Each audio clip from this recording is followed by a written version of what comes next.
Good afternoon, friends. Welcome to the memorial service for Alice Long. Can you hear me? Okay. We're going to settle in for some worship. This is a Quaker memorial service, so we'll settle in for some silent worship. We should give it probably about 10 minutes or more to really settle in, clear your mind of your daily life. I ask you right now, though, if you would take out of your pocket your cell phone and just check that you've actually turned it off. As we settle into worship, there's nothing worse than hearing it ring.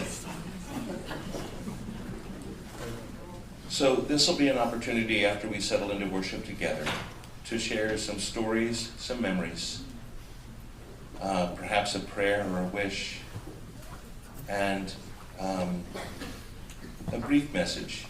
And I ask that there be a little bit of time in between messages so that we can all reflect on the message that's given and then continue on.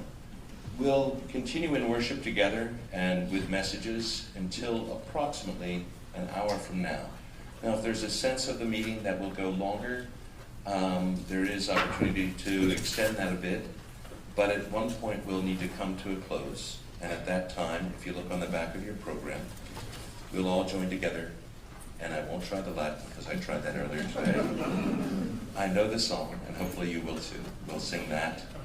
At that point, the immediate family will retire from the meeting room, and they'll go down to the reception area, and we'll stay in silent worship, perhaps a few more messages, and then there'll be a shaking of the hands, which will close the meeting for worship altogether.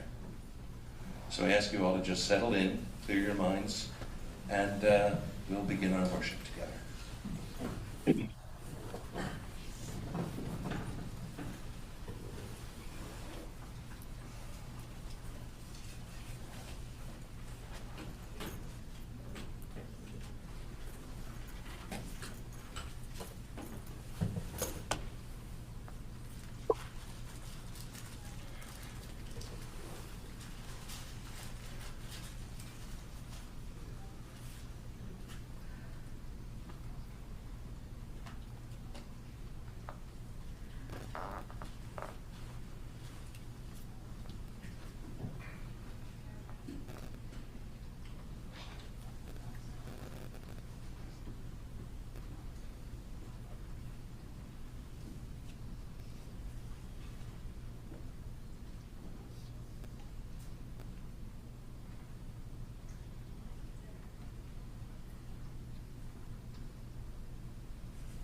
name's Bert Bacon, and Nancy and I have been living in Kendal for almost 8 years.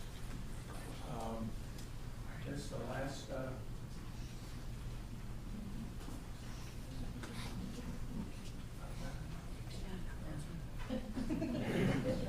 So please come up, or someone will hand you a microphone also if you're not able to get it. Hi, thanks for coming to this celebration of our Aunt Alice Long's passing and life.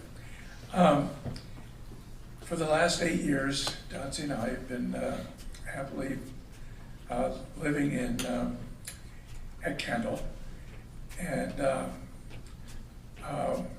however, the last 2 or 3 months I've been in nursing care, and which is a little bit different. A lot of nurses and aides and whatnot coming through. And the other day, 2 young aides knocked on my door and asked to come in, and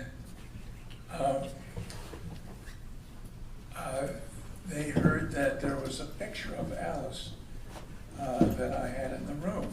And I think it's one that was shown by Mike on the screen, and it's probably in the book out here. And it was Alice holding a little baby. At the time, she was beautiful, and I guess it was about 18 years ago when Alice had just graduated from Westtown, and I was just born, and she was looking very concerned about me. I don't know, but anyway, the girls saw the picture and they started weeping. That they enjoyed Alice's company. And a day or so later, another nurse came in, and she said, "Oh, I saw a picture of Alice's. It's the picture of Don Quixote's. Help me. What? On a horse? Yeah, Don Quixote. And anyway, she did a lot of work with Alice over the years, and she too was watering in the eyes when she left. And I had a little water in my eyes too, but I won't tell anybody.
Hi, I'm Judy Vogt.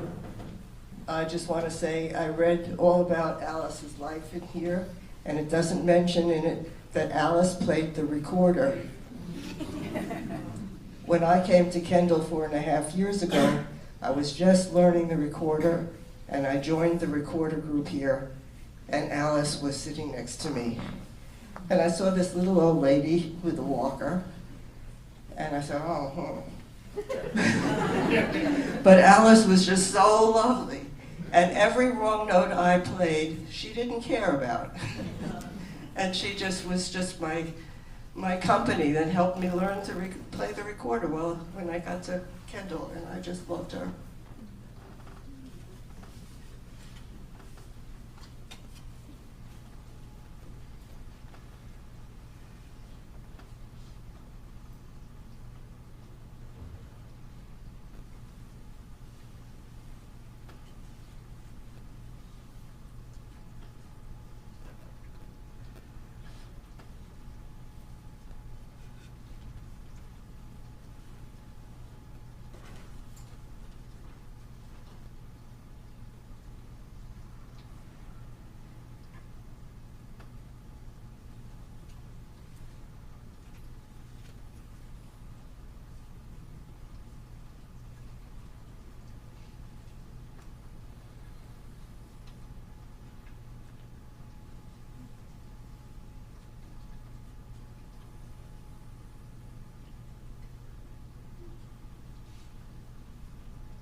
Hello everyone, my name is Libby Rupp, a former teacher at Westtown, current resident at Kendal, so you know the connections.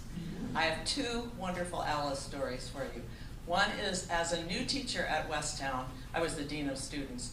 Don't hold that against me. And I was allowed to teach one class, and that was Latin. And we had Grandparents' Day every year, and I think it was probably not my first year, but anyway, shortly after I arrived in the late 90s, we had Grandparents' Day, and I was teaching Latin, and I always had the kids introduce their grandparents.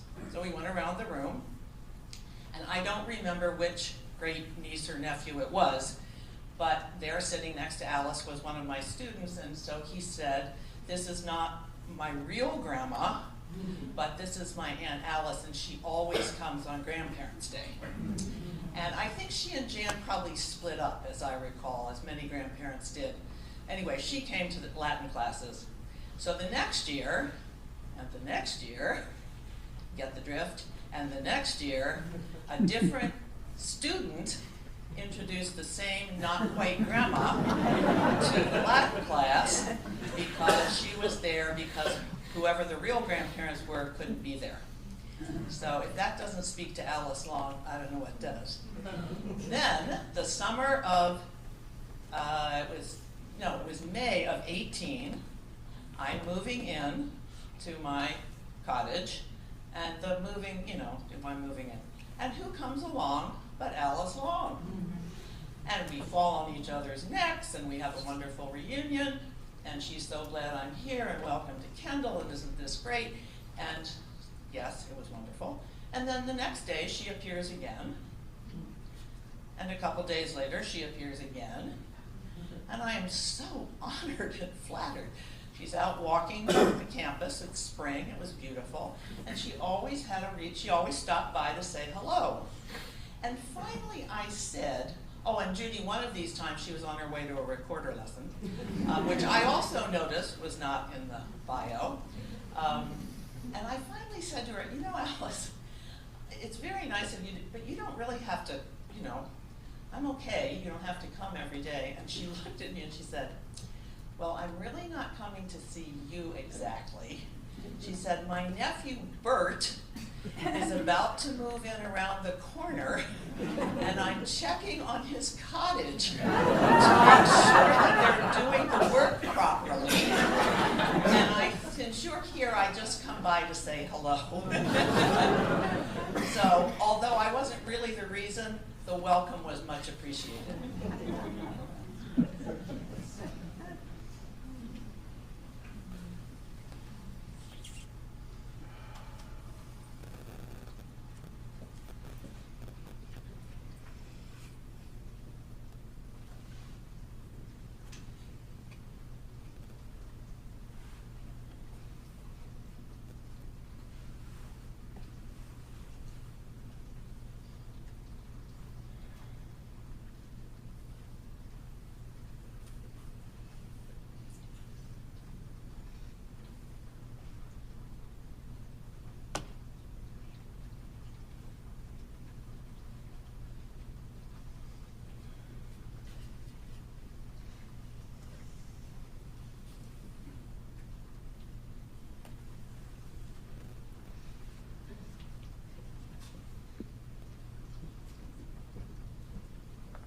I met Alice about 30 years ago when we were both very actively involved in the longest, oldest American Quaker organization, the Associated Committee of Friends on Indian Affairs.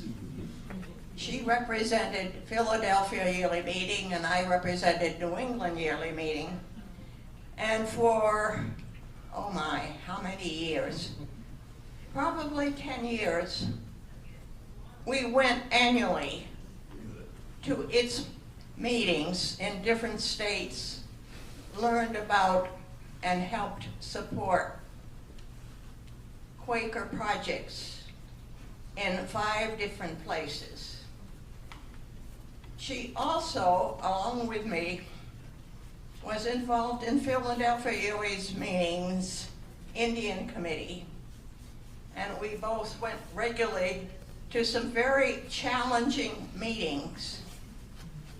Here again, one of the oldest Quaker organizations, in this case dating back to William Penn's time when the Indian Committee was formed. And we had to decide at each meeting how to meet the needs of Indian tribes that had sent in requests for help with projects that were ongoing or beginning of all different kinds. And Alice was very active in those decision makings in both of these large, very important Quaker funding committees.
Alice and I went to 2 birding trips together, and she loved the birds.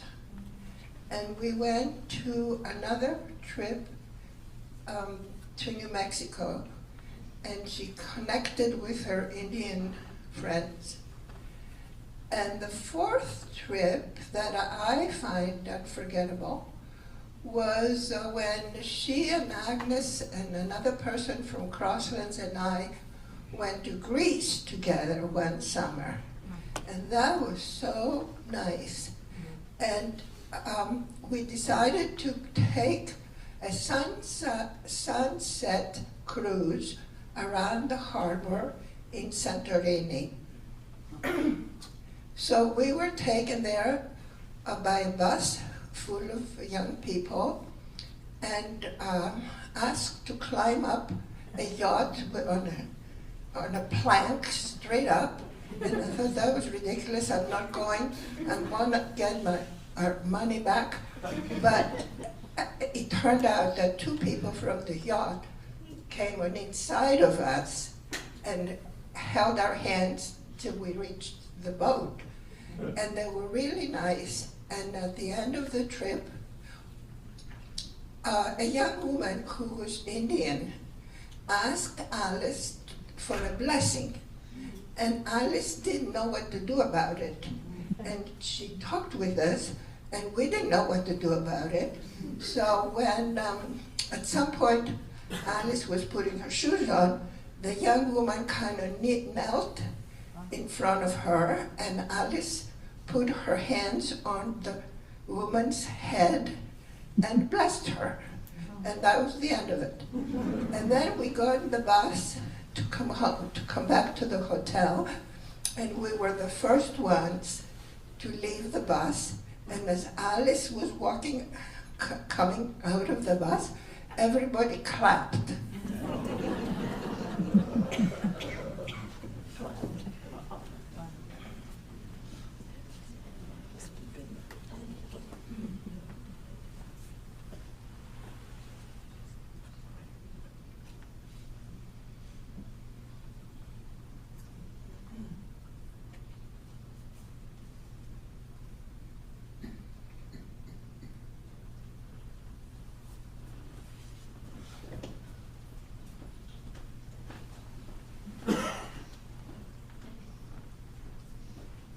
Hi, folks. Is that good? I'm Mike Duffy. I was Alice's nephew. And some of you know that I worked here for a number of years. Hi, Roz.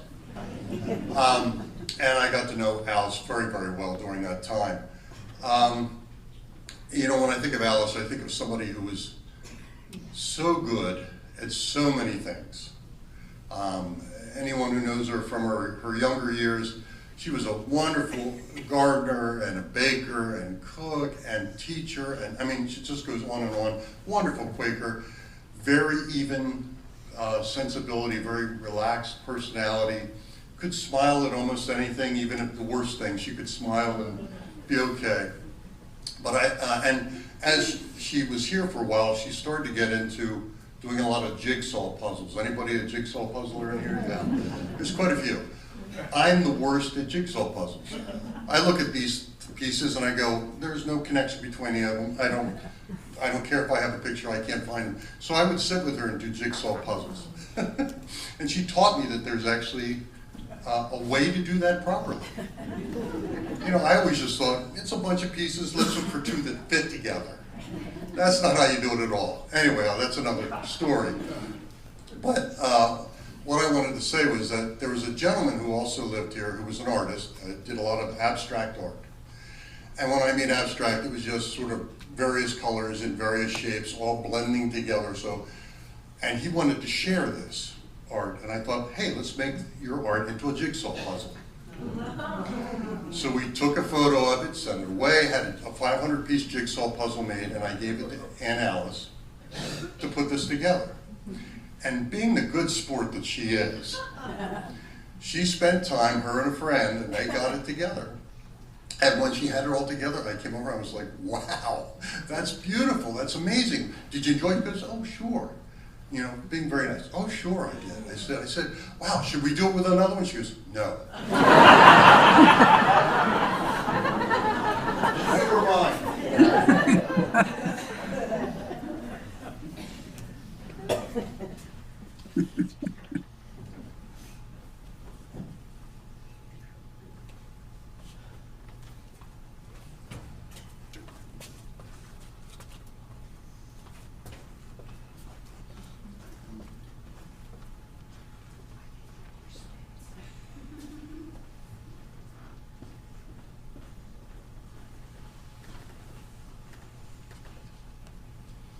I'm Louise Bennett.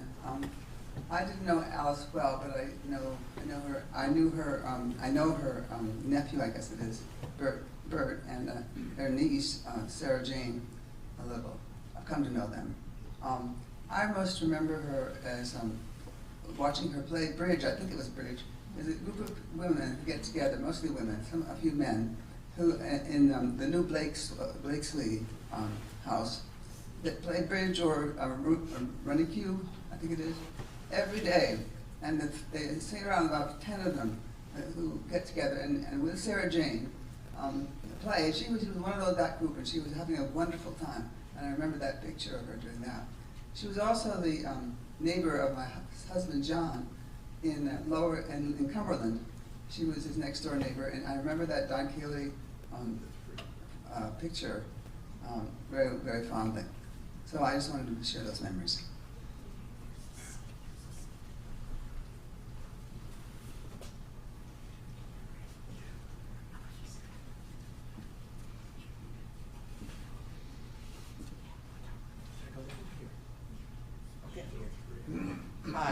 My name's Pam. Is this on? Oh, close. Oh, it's like an ice cream cone. Ice cream cone. Can you hear me? No. To the right. Now what? Hello? No. Like an ice cream cone, right into the top of it. That's right. It's a, Hello? yeah. Okay, my name is Pam Mueller. I was in Teacher Alice's 4th grade class at West Town School. So I got only a 10-year-old's perspective. I didn't know her, we were younger, and I don't think I really ever met her that much afterwards, although I knew her husband for taught other classes. But I just wanted to share really the only two things I remember from very long ago, 4th grade class. One thing was, in 4th grade, we had choir, I guess that's what it was called. Chorus, singing, right? And the whole class would go down to the cabin with a music teacher to sing. Well, I'm a terrible singer, like really, really bad. And but I love to sing. But I guess it sounds terrible because I can't carry a tune. And I was so bad that the chorus teacher asked me to just like move my mouth and not make any noise. I remember we were learning the Beatles Yesterday. Great song. And I wasn't very good at just moving my mouth, I guess. So then she asked me to leave chorus. Can you imagine? I mean, West Town School, that was a pretty horrible thing to do to a 10-year-old. But anyway, so when chorus came along, the whole class would go to the cabin and I would stay in the classroom with teacher Alice. I feel bad for her now. Like, that was probably her lunch break or something. Break from all those 10-year-olds. And she had to stay there with me. I honestly don't remember what we did, but we did something. We must have read books or talked about, I don't know, something we were learning. But that was very gracious of her, and there I was in that classroom. And the other thing I remember that was a lot more fun, we were learning measurements, volume measurements. And we had a sink. I don't think they have sinks in school classrooms anymore, but for some reason there was a sink in that classroom. And we had these big metal pitchers like you have in a dining hall. And we must have had some cups as well and things. And we were allowed to go to that sink, fill the cups, pour them into the pitchers and into the bigger pitchers and pour them back out. What a mess we made. But we learned, and I still have to remember sometimes when I can't remember what's what. 2 cups in a pint, 2 pints in a quart, 4 quarts in a gallon. And that's where we learned it, by pouring water all over the floor and the cups in Teacher Alice's 4th grade class.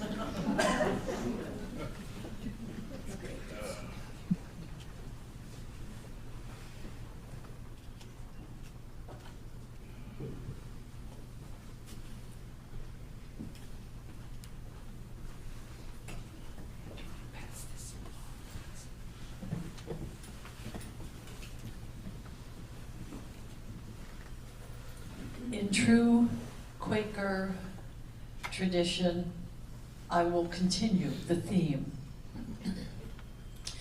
I'm Sheila Bourgeot-Dowdy. I first learned about Kendal from my first husband, Calvin Bourgeot. Some of you in this room knew him. He was a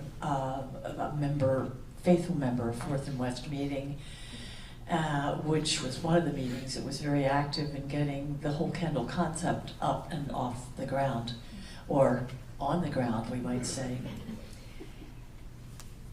In 2005, while I was caring for my husband, who was dealing with dementia, a friend of mine at Christ Church in the choir said, I have a job for you. And I said, I don't want a job. He said, I want your resume on my desk by 2 o'clock tomorrow, whatever it was. And he and his wife, Chinks Noyce, were very active at Christ Church, but they were living here. And I said, John, I don't have time for this. I'm a full-time caregiver. He says, tomorrow. End result, in 2005, I began as the choral director of the Kendal Singers. 2 people met me at the door, along with John, the first day I walked into rehearsal. Alice and Ed Brubaker. Ed chaired the committee. Alice was the secretary.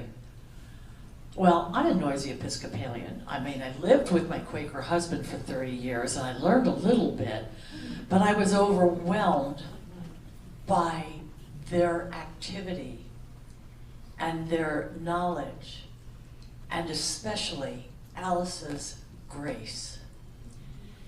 She was so kind and so caring. Well, that's just the side part. She also was a fabulous singer, absolutely fabulous singer. And she and several others did quartets during the early concert seasons.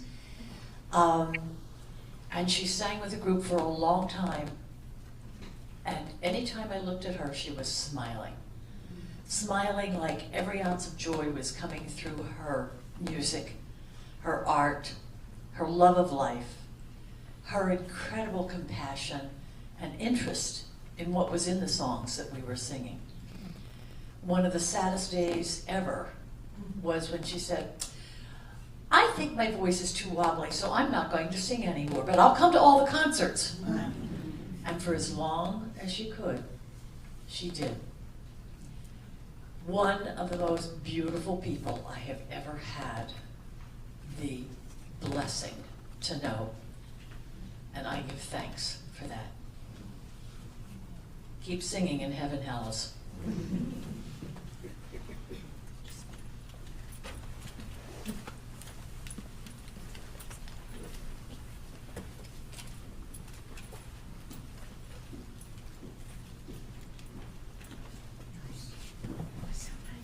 Hi, I'm Debbie Novak, and I'm Burton Dotsey's daughter, and Aunt Alice was my great aunt. And after she passed, I did the work of cleaning her room out, and I never knew how very organized she was. Everything, there was a lot of things in that room, but everything was tagged and organized, and that was just a little piece of information that I just never knew about her. And you know, I had fun going through things and learning more about her. But I wanted to share one of my favorite memories with Aunt Alice, and it goes along with, she was a fabulous cook, and for our family gatherings, I was always so happy when she would bring her apple pie.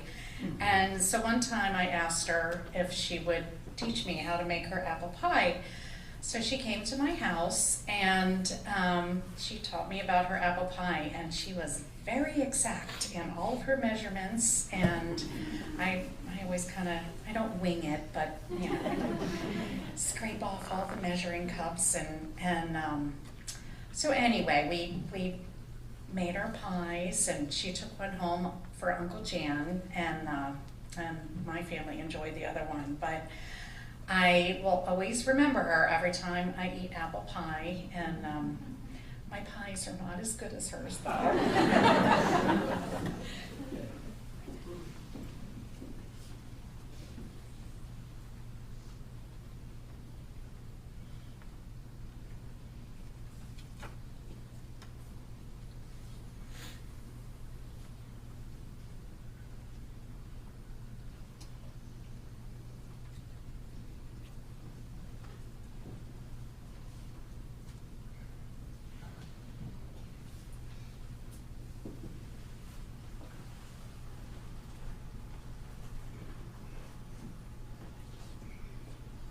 I always knew that Alice was a very gracious lady, but then I put her graciousness to the test. She was going to Maine to visit, I believe, a sister-in-law, and it was fall, and she asked me for a recommendation for places to eat. And as most of the restaurants closed early, I knew of one which had very good food, so I gave her that name. After she left, I had misgivings. Nat and I had been there several times, but always at lunch. It was half sports bar and half restaurant, and it was noisy. And here I had sent these two nice older ladies to a restaurant at night when it was probably rowdy. So when she got home, I was a little nervous, but I said, "Alice, did you go to that place I recommended?" "Yes," she said. And I said, "How was it?" "Well, not a complete success." And I said, "Oh?" She let me off the hook. She said, "I think we ordered the wrong thing."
My name's Jamie McVicker.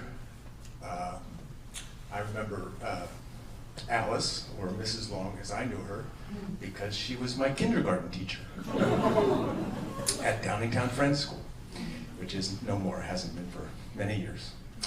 And I'd love to tell you a fun, endearing memory from kindergarten, but I have none, except it's probably where I started my crush, my first crush on Olivia Brown, who was Martha Brown Bryant's younger daughter, or sister. But my enduring memory of Mrs. Long was for years afterwards when I'd see her in the hallway at Westtown, either when I was a student or at alumni day, was her big smile, as was mentioned earlier. And often it was just a passing nod at each other, or she'd stop and ask me how my life was going. But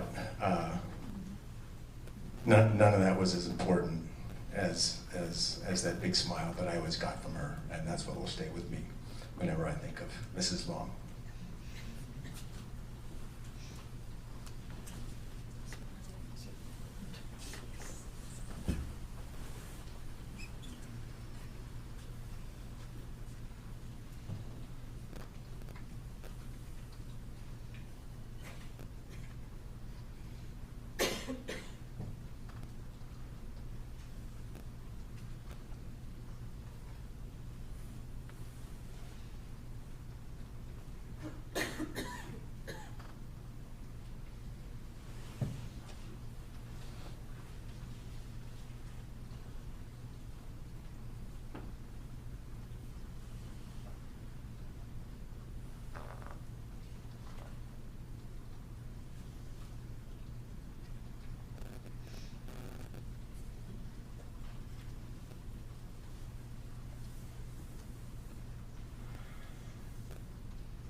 Thank you. My name is Peter Lane.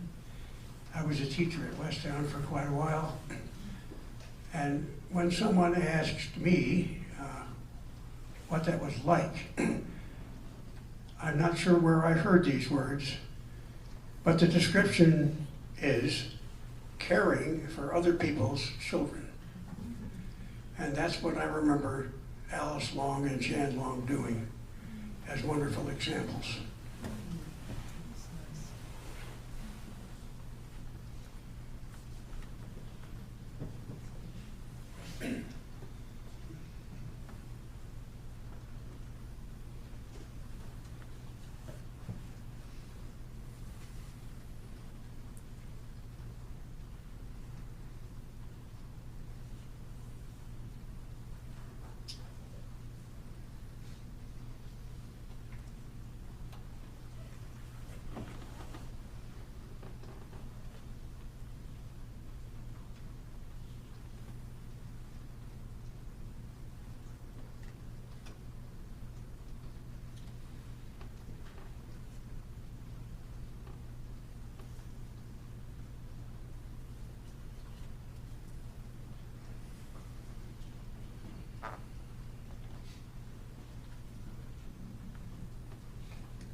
Well, I was one of those children that Jan and Alice cared for. My name is Hannah Cope Richter, and I came to Westtown as a 10th grader from Indiana, and I was extraordinarily homesick.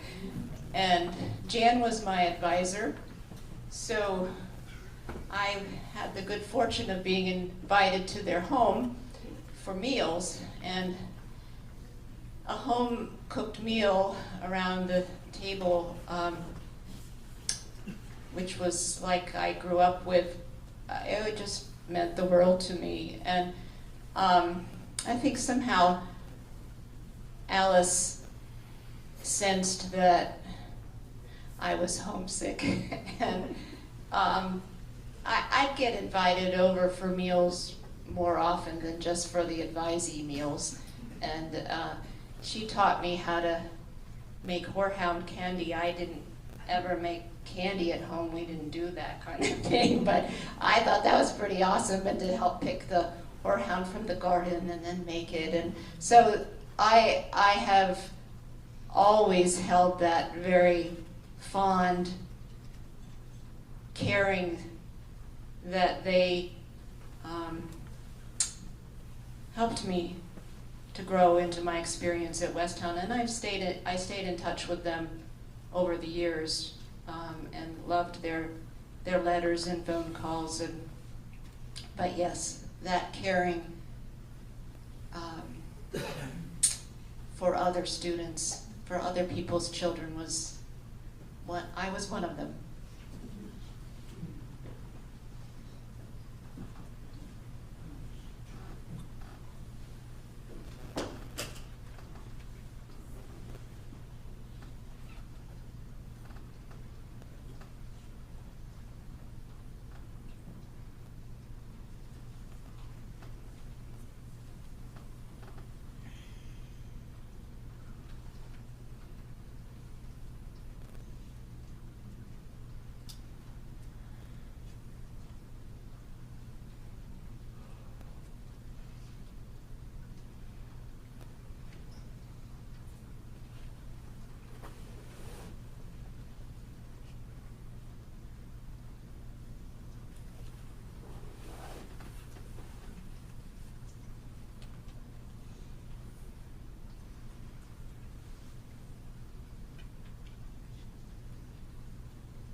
am Dan Hogenauer.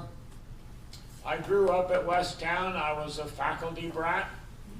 I arrived in the 4th grade, or my first grade was 4th grade.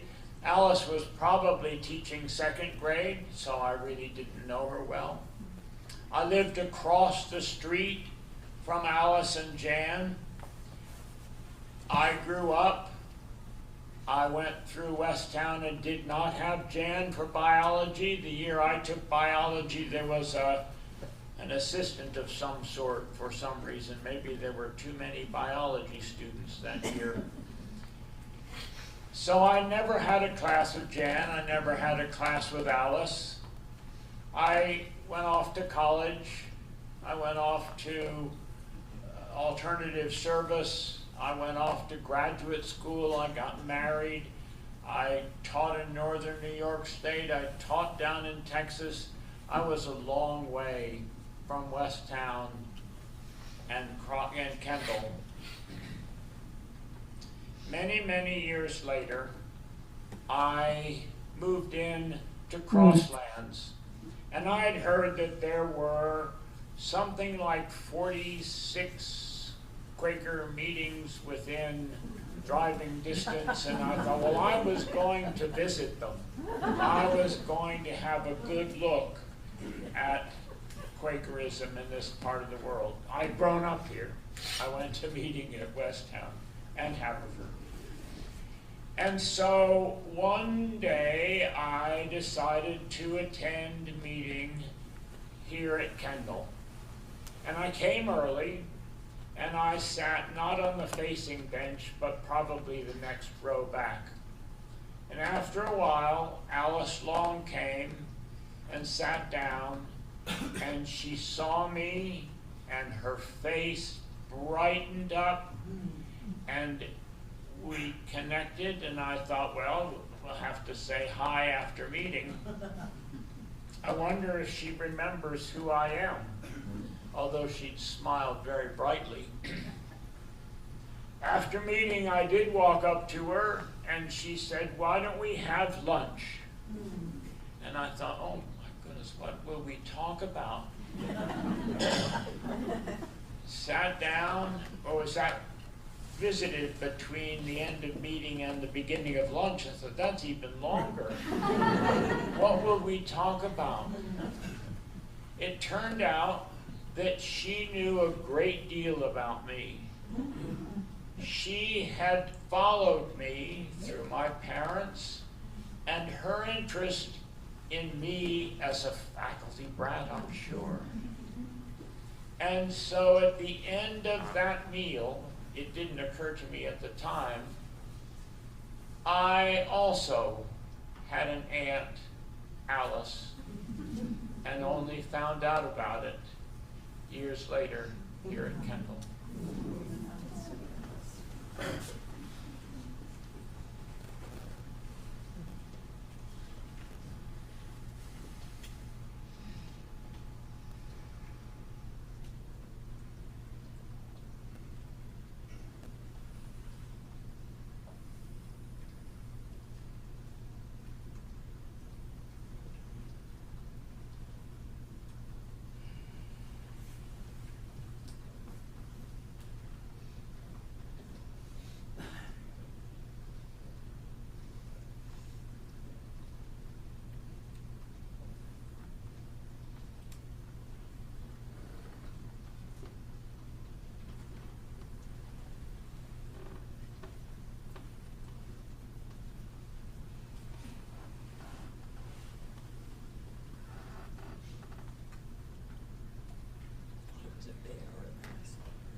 My name is Bruce Harrison. I grew up in Westtown meeting, and so Jan and Alice were fixtures in the meeting.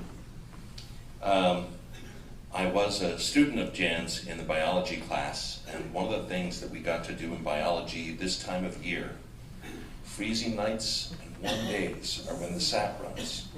And so Jan had been doing throughout biology all these years, tapping maple trees on the campus. And then we would cook them down and make maple syrup, or as close to maple syrup as you can get. Alice, in my memory, was one who was such a critical piece of the meeting's plant sale. We had a spring plant sale, and all through the winter we would organize the plantings of different plants through our first day school. The little children would plant things in peat pots in the greenhouse. But it was when we were organizing the plants that Alice would know both the common name of the plant, but also, I think, the Latin name. And so it was all a matter of getting that out onto the grounds in front of the meeting house, organized. And that was something that always went very well, I think. So the other memory I was asked to share was by my mother. Mom was at White Horse Village, but didn't feel she could make it today. But her memory of Alice is that she was so warm and welcoming. When my mother and father were engaged to be married, my mother joined the meeting. My father had been a member. And Alice was very warm and welcoming. And my mother said, I'll never forget how so inviting she was, how warm and welcoming into the meeting and feeling like I was a member all my life through Alice.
Hi, I'm Sarah Jane. I'm Alice's niece.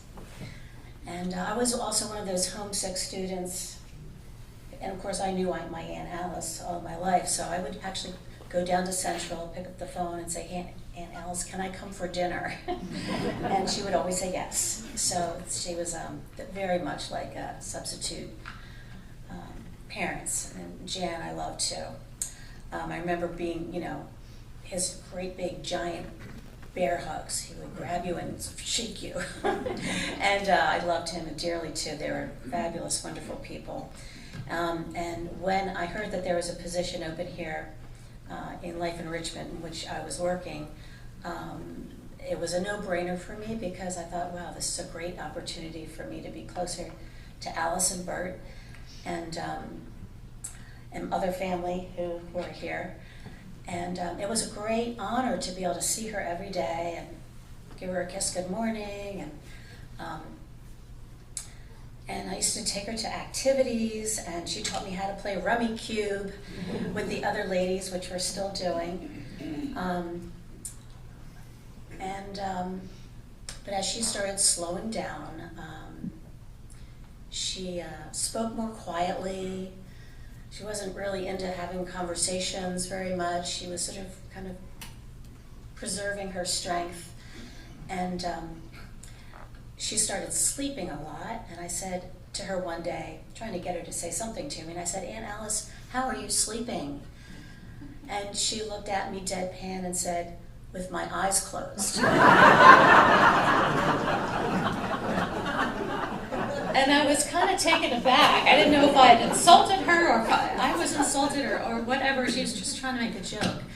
But, and this is just a couple days, But anyway, it got to the point where everyone agreed that she should probably be on hospice, and she agreed. And the intake person for the hospice lady came to ask her questions as a part of that process.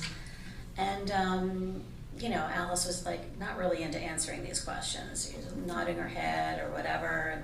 And the lady finally asked her, "How are you sleeping?" And Alice shot me a look and then looked back at the lady and said, "With my eyes closed." So she was still sharp as a tack right to the very end.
I think this might be an appropriate time for the family to retire. We'll continue in worship together. If there are additional messages, please feel free to stand and speak them.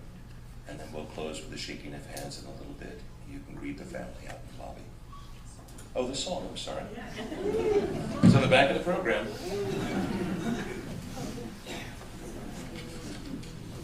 Dama nobis pacem. See, my Latin isn't that bad. Tom Woodward, thank you. Marianne is my director person coming out. You guys can just stay seated. If you know the song, please join with us. I think we're going to unison sing all three sections. There's three sections to the song, number 1, number 2, and number 3. And we'll sing all the way through all together. And then everyone will stop, except for this section over here, and we will begin the song. And we're done with section 1 and then section 2. So we'll begin with number 1. And when you're done with number 1, then you guys will start with number 1. It's a round. And we'll sing it, once we're all singing it together, we'll sing it 2 more times. So everyone will sing this song 3 times. It's going to be awesome. Yeah, it's not good. So all together.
No.